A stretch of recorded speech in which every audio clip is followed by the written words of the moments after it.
aka chịburu mba Malawi bụ Banda ma bụrụkwa onye nkụzi mbịambịa nke 12 n'ọgbakọ nkụzi ọbịa n'afọ achịkọbara na Hazie bụ Dr. Joyce Banda kpọkuola ndị ndu mba Afrịka ka uche ha dị ya ha jiri nka wee na-ahazi akụnụba mba Afrịka maka ọdịmma onye ukwu na onye nta. Dr. Banda kpọrọ okwu a na mahadum Nnamdi Azikiwe dị n'Awka ka ọ na-enye nkụzi n'isiokwu bụ iwechiata ụwa Azik, ikpe nkwụmọtọ n'ọnọdụ ihu igwe nakwazi mmepe tọrọ atọ maka mba Afrịka. Emmanuel Okonkwo ga-akọdalu akụkọ ana.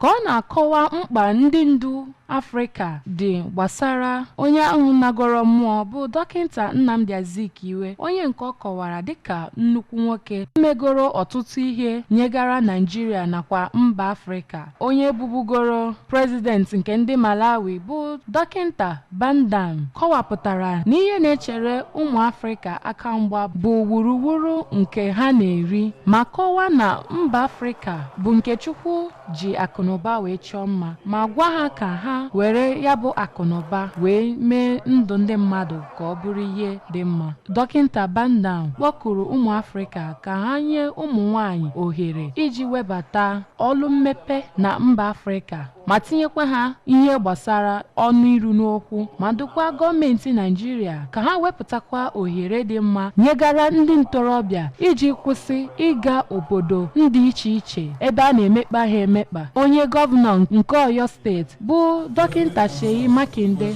bụ onye isi oche na mmemme ahụ kwuru na Naịjirịa bụ nke kwesịrị ka ejikọ ọnụ wugharịa obodo. Onye bụbugoro gọvanọ nke Anambra steeti bụ Maazị Peter Obi kọwara na ajọ ndu bụ nsogbu ndị Afrịka na-enwe ma kọwaa Afrịka dịka ndị nwetagoro nnwere onwe mgbe gboo site n'aka ndị ọchịchị ndị ọcha, ma kwunwee na mba Afrịka bụ nke ga-enweta ọrụ mmepe ma ọ bụrụ na ha nwee ezigbo ndị ndu. Ka a na-agba ya ajụjụ ọnụ, onye bụbugoro onye Managing Director nke Anambra State Signage nakwa Advertisement Agency bụ Dọkịta Jude Emecheta duru ndị ndu ahụ ka ha kwụsị ajọ ndị ndu dịka ya bụ nwoke nagoro mmụọ bụ Dọkịta Nnamdi Azikiwe si wee mee n'oge gara aga n'iwepụta akụnụba bụ ịgba.